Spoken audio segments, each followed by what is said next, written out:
नमस्कार, होमबीट टीवी भारत में स्वागत है। लखनऊ में मुख्यमंत्री योगी आदित्यनाथ ने अपनी सरकारी आवास पर आयोजित जनता दर्शन कार्यक्रम में प्रदेश के विभिन्न जनपदों से आए लोगों की समस्या सुनी और मुख्यमंत्री ने एक एक फरियादी से संवाद कर उनकी शिकायतों की जानकारी ली और अधिकारियों को सभी मामलों पर पारदर्शी और निष्पक्ष समयबद्ध निस्तारण सुनिश्चित करने के निर्देश दिए।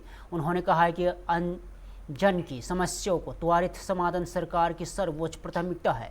किसी भी स्तर पर लापरवाही बर्दाश्त नहीं की जाएगी। इस अवसर पर अपर मुख्य सचिव गृह और संजय प्रसाद सचिव और मुख्यमंत्री सूर्यपाल गंगवार सहित कई वरिष्ठ अधिकारी भी मौजूद रहे।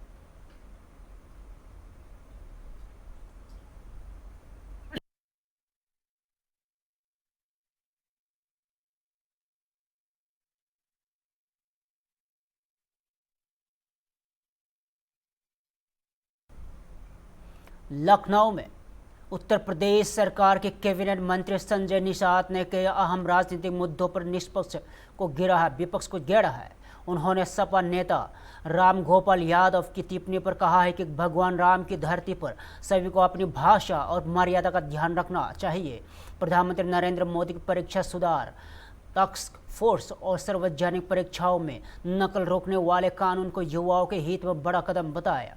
राम मंदिर चंदा और नीट मुद्दे पर विपक्ष के विरोध को राजनीतिक बताया। वही छात्र प्रदर्शन के दौरान पुलिस फायरिंग के आरोपों पर उन्होंने कहा है कि किसी भी निष्कर्ष पर पहुंचने से पहले निष्पक्ष जांच होनी चाहिए और सभी को कानून का वह संविधान के दायरे में रहकर अपनी बात रखनी चाहिए।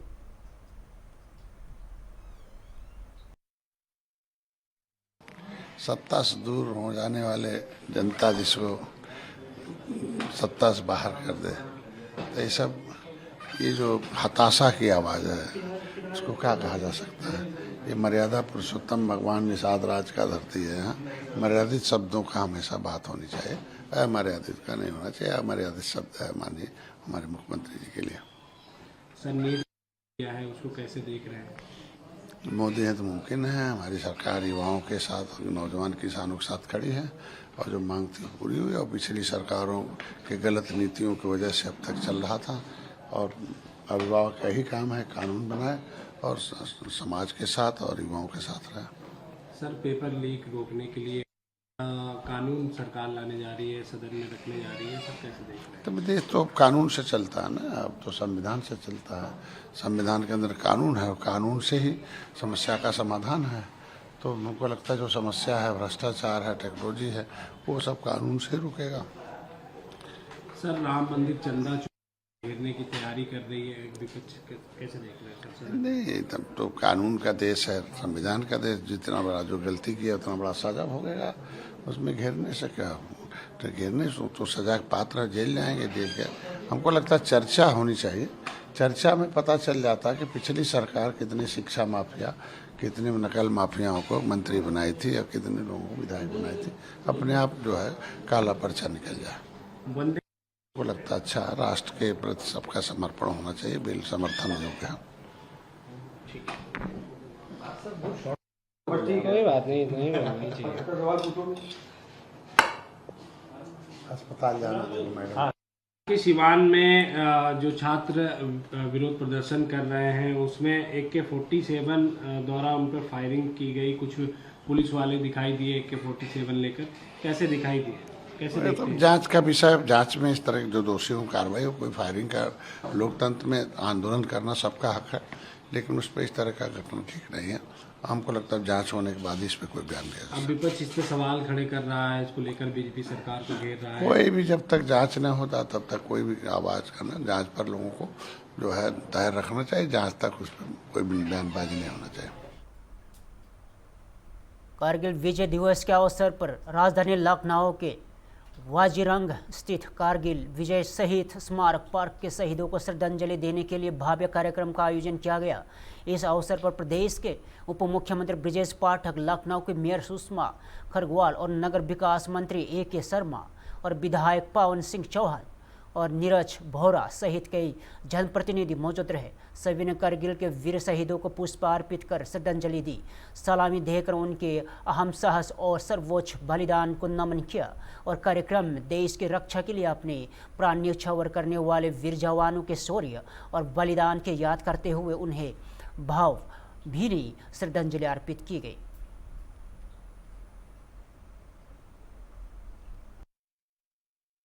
विजय दिवस है और प्रदेश के जो आज महीने का अंतिम रविवार है, जिस दिन हमारे प्रधानमंत्री जी मन की बात करते हैं और ये मेरा सौभाग्य है कि आज मैंने कारगिल दिवस यहाँ पर लगी हैं और जिन्होंने इस तरह से अपने जीवन में जो भी यहाँ वीर नारियां हैं, मैंने उन सबको बुलाया। 25-20 वीर नारियां हैं, उनका परिवार है और आज लखनऊ नगर निगम अपने लखनऊ क्षेत्र में जितनी भी वीर नारियां हैं सबका सम्मान लखनऊ नगर निगम करेगा।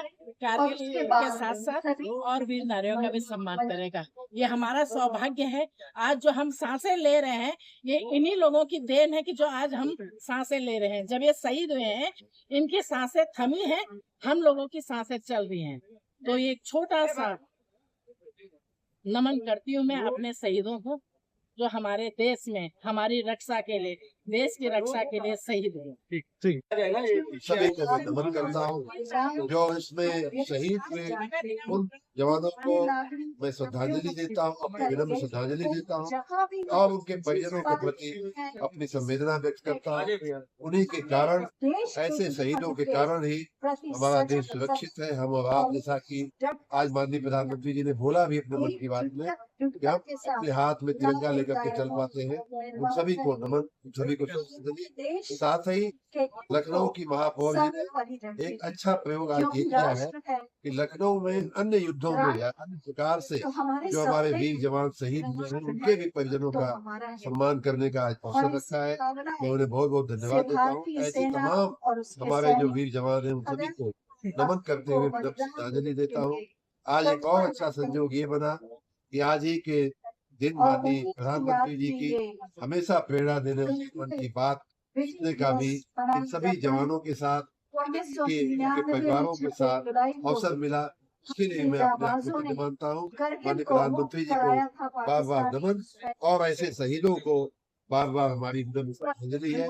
के परिवारों के प्रति हमारी संपूर्ण संवेदना समर्पित। दिल्ली में जंतर मंतर पर सीजेपी के प्रदेश प्रदर्शन को लेकर सियासत तेज हो गई है। बीजेपी सांसद संबित पात्र ने कांग्रेस नेता राहुल गांधी पर तीखा हमला बोला है। संबित पात्र ने आरोप लगाया कि राहुल गांधी ने पुलिस कार्रवाई को लेकर भ्रामक और गैर जिम्मेदाराना बयान दिया है। उन्होंने कहा है कि पुलिस द्वारा प्रदर्शनकारियों को AK-47 चलाने का दावा पूरी तरह झूठा है और ऐसे बयान समाज में भ्रम और अराजकता फैलाने का प्रयास है। बीजेपी सांसद राहुल गांधी से देश में माफी मांगने की भी मांग की है।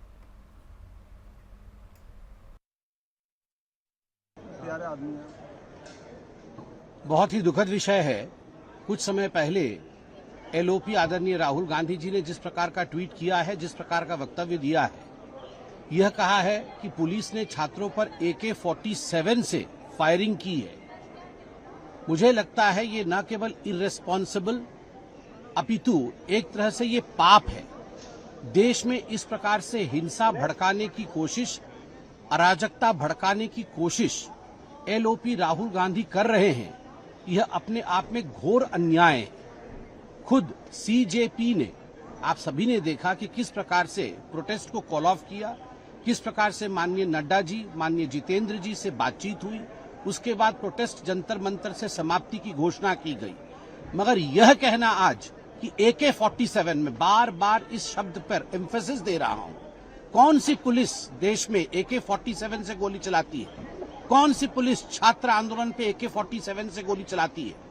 और इस प्रकार के विषय को सामने में रखकर, इस प्रकार के दुष्प्रचार के माध्यम से राहुल गांधी और कांग्रेस पार्टी पूरे देश में अफरा तफरी का माहौल, अराजकता का माहौल, एनार्की का माहौल क्रिएट करना चाहते हैं। यह बहुत ही आपत्तिजनक है और हम अपील करना चाहेंगे कि राहुल गांधी के इस ट्वीट को, राहुल गांधी के इस वक्तव्य को बिल्कुल सीरियसली नहीं लिया जाए, अपितु इस पे सभी लोग आक्षेप करें इस पर सभी लोग टिप्पणी करके जो सच्चाई है उसे सामने लाएं कि देश में अराजकता कदाचित न फैलाई जाए। और मैं राहुल गांधी जी से भी कहूंगा, आप एक जिम्मेदार एलओपी की तरह व्यवहार करिए और देश से ऐसी भ्रामक बातें फैलाने के लिए क्षमा भी मांगिए। See, as far as Mr. Rahul Gandhi is concerned, it's really a matter of great shame that the LOP has shown great deal of irresponsibility today. While he tweeted and he spoke about police using AK-47 on the student protests, it is absolutely condemnable that such kind of falsity be spread by a person who occupies the post of LOP, Leader of Opposition in India. Naturally, solving is not the purpose of Mr. Rahul Gandhi. Trying to create furor, trying to create manufactured anger, trying to manufacture a protest, and above all trying to create anarchy is what is the sole aim of Rahul Gandhi and LOP. What they're trying is, they are trying to spread canard. AK-47, I'm emphasizing this word of Rahul Gandhi, AK-47. Does the police in this country use AK-47 to fire on protester ever?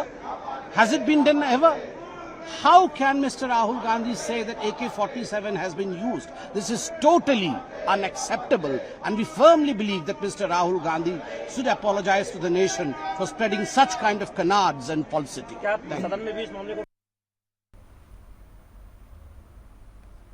Lucknow में BJP नेता राकेश त्रिपाठी ने कई राजनीतिक और समसामयिक मुद्दों पर विपक्ष को घेरा। उन्होंने समाजवादी पार्टी के नेता राम गोपाल यादव के मुख्यमंत्री पर भी की गई टिप्पणी की आलोचना करते हुए कहा है कि सार्वजनिक जीवन में भाषा की मर्यादा बनाए रखना सभी की जिम्मेदारी है। प्रधानमंत्री नरेंद्र मोदी की अध्यक्षता में गठित परीक्षा सुधार हाई पावर्ड टास्क फोर्स और public examinations prevention of the unfair means sensation विधायक 2026 को युवाओं के हित में बड़ा कदम बताया और सीजेपी प्रदर्शन और पेपर लीक मुद्दों पर विपक्ष के रुख को राजनीतिक करार देते हुए उन्होंने सरकार की कार्रवाई को बचाव किया और इसके साथ ही सिद्धर मैया के 2028 चुनाव संबंधी बयान, जौहर यूनिवर्सिटी पर कानूनी कार्रवाई और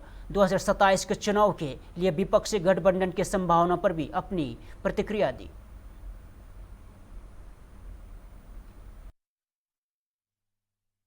देखिए, रामगोपाल यादव अपने नाम में प्रोफेसर लिखते हैं, लेकिन उनकी हरकतें शरारती बच्चों जैसी है। ये किस तरह की भाषा का प्रयोग कर रहे हैं? ऐसी भाषा प्रयोग करने के बाद उनको अपने नाम से प्रोफेसर शब्द हटा लेना चाहिए, क्योंकि रामगोपाल यादव की भाषा बहुत आपत्तिजनक है और ये दिखा रही है कि उनका मानसिक स्तर किस तरह पर पहुंच गया है। वो योगी आदित्यनाथ जी के प्रति किस तरह की अपमानजनक टिप्पणी कर रहे हैं। योगी आदित्यनाथ जी उत्तर प्रदेश के न केवल मुख्यमंत्री हैं, बल्कि उनकी शासन व्यवस्था की आज देश और दुनिया भर में सराहना हो रही है। रामगोपाल यादव का ये बयान बता रहा है कि वो उनको कितनी कुंठा है, निराशा है और हताशा है। तो दूसरा, एक प्रधानमंत्री जी ने एक परीक्षा सुधारों के लिए हाई पावर्ड टास्क फोर्स का गठन किया है, किस तरह देखते हैं इसमें? देखिए, प्रधानमंत्री नरेंद्र मोदी जी इस पूरे मामले को लेकर के संवेदनशील हैं और इसीलिए स्टेप बाय स्टेप इस पूरे मामले को लेकर के उन्होंने कई सारे चरण उठाए हैं।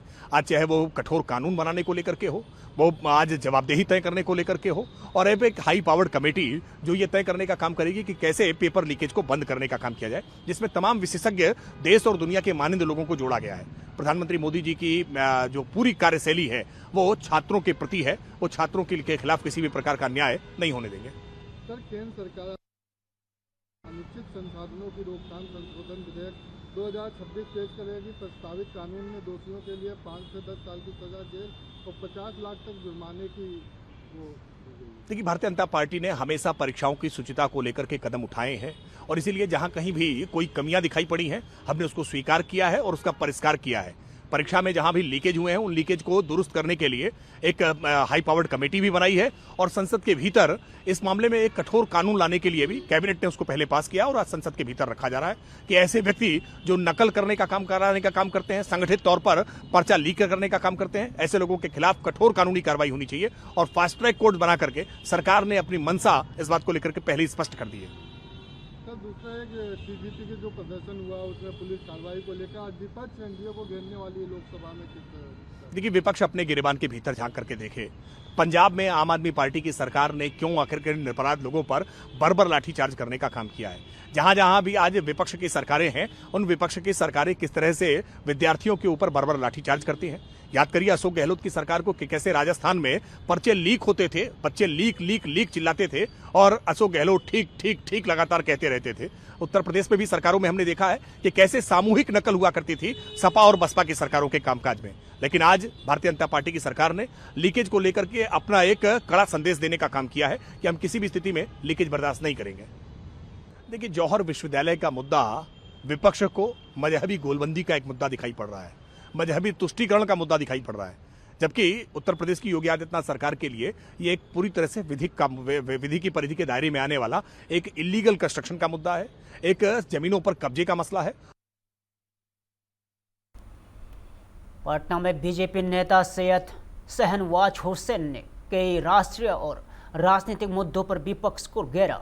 उन्होंने प्रधानमंत्री नरेंद्र मोदी द्वारा परीक्षा सुधारों के लिए नंदन नीलेकानी की अध्यक्षता में गठित हाई पावर्ड टास्क फोर्स और संसद में पेश पब्लिक एग्जामिनेशन और prevention of the unfair means संशोधन विधेयक 2026 को युवाओं के भविष्य को सुरक्षित करने की दिशा में अहम कदम बताया और राहुल गांधी द्वारा केंद्रीय गृह अमित शाह की गई टिप्पणी पर भी उन्होंने आलोचना की और सुप्रीम कोर्ट के मुख्य न्यायाधीश सूर्यकांत की शांतिपूर्ण प्रदर्शन के अधिकार संबंधी टिप्पणी पर उन्होंने कहा कि विरोध लोकतंत्र अधिकार है, लेकिन वह कानून के दायरे में होना चाहिए। और तेजस्वी यादव के मुख्यमंत्री सम्राट चौधरी पर भी दिए गए बयान, नीट पेपर लीक, विरोध प्रदर्शन, गिरफ्तार छात्रों की रिहाई की मांग और बांकीपुर विधानसभा उपचुनाव को रोड शो को लेकर भी उन्होंने विपक्ष पर निशाना साधा।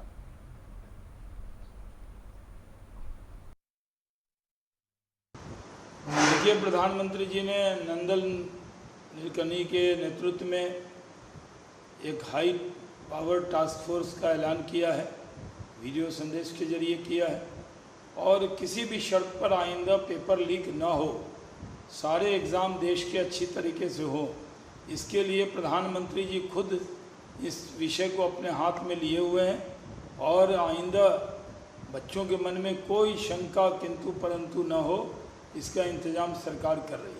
केंद्रीय मंत्री जितेंद्र सिंह आज एंटी पेपर लीक बिल संसद में पेश करेंगे। देखिए, संसद में जिस तरह विपक्ष हंगामा कर रहा है ये बहुत दुर्भाग्यपूर्ण है। उसको देखना चाहिए कि उनके व्यवहार से लोगों में गलत संदेश जा रहा है। प्रधानमंत्री जी ने ऐलान किया था और जो एंटी पेपर लीक बिल है वो आज जितेंद्र सिंह पार्लियामेंट में पेश करेंगे और मुझे लगता है सब लोग इसमें सहमति देंगे।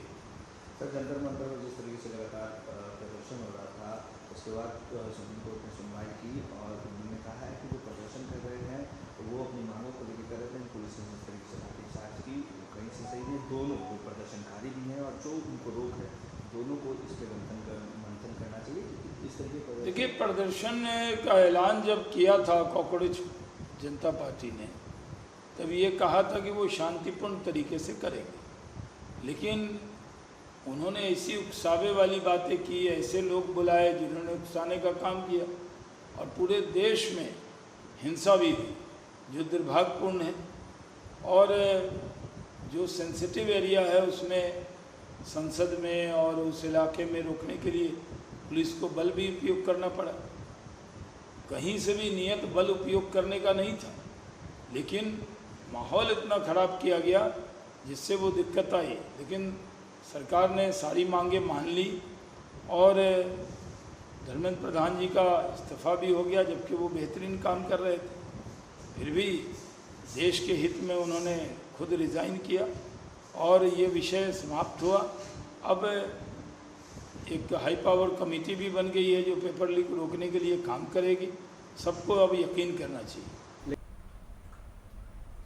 लखनऊ में रिपब्लिकन पार्टी ऑफ इंडिया के राष्ट्रीय अध्यक्ष केंद्रीय मंत्री डॉक्टर रामदास आठवले ने प्रेस वार्ता कर कई बड़े राजनीतिक ऐलान किए हैं। उन्होंने बताया कि 26 नवंबर को संविधान दिवस के अवसर पर वृंदावन डिफेंस एक्सपो मैदान में उत्तर प्रदेश की सबसे बड़ी आरपीआई रैली आयोजित की जाएगी, जिसमें करीब 1 लाख कार्यकर्ता और समर्थकों के शामिल होने की दावा किया गया है।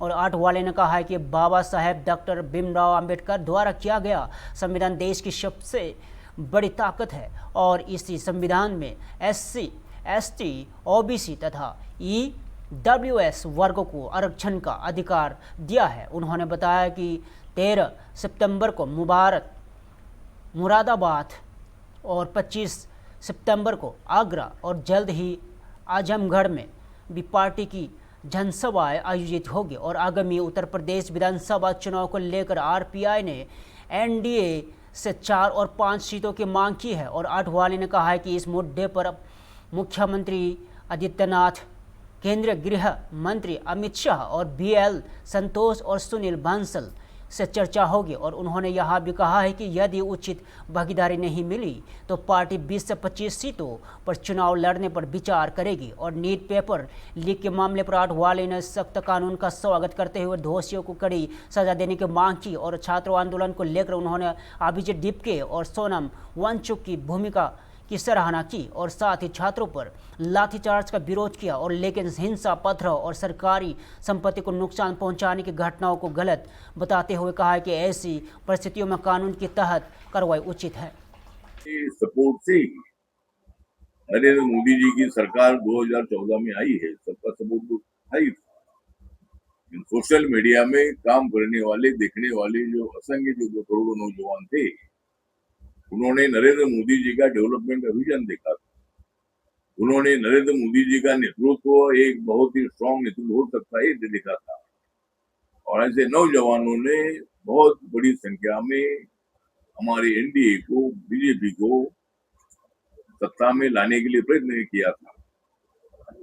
और अभी नीट एग्जाम में जो मतलब पेपर फूटी हुई थी, उसमें हमारे महाराष्ट्र में ज्यादा लोग पकड़े हुए हैं, वो कागे पे हो, लेकिन वो सब लोगों को पकड़ा गया, सब लोग अभी जेल में हैं। और हमारी पार्टी की भी मांग थी कि भाई इसके लिए अगर नीट एग्जाम में इसी तरह की पेपर फूटी ना हो, इसीलिए कानून बनना चाहिए। और माननीय नरेंद्र मोदी जी ने निर्णय लिया है कि एक नया कानून बनाने का निर्णय लिया है और उसमें 10 साल की सजा करने का भी मतलब उसमें प्रस्ताव है। अभी कल बिल आएगा और उसमें उनको कोई फाइन भी उनको रहेगा। तो इसी तरह का बिल अभी एकमत से पास हो सकता है, मतलब हो जाएगा, तो कोई अपोजिशन विरोध नहीं करेगा। और मतलब तो ये बिल तो पास होने वाला है, उससे पेपर फूटी के प्रकरण मतलब खत्म हो सकते हैं या ऐसा है। और दूसरा जो है 47 अधिकारियों को बरतरफ किया है, वो लोग संबंधित थे, इसमें जो अधिकारी थे, नीट एग्जाम देखने वाले जो अधिकारी थे, 47 अधिकारियों को डायरेक्ट अपना बरतरफ मतलब क्या बोलते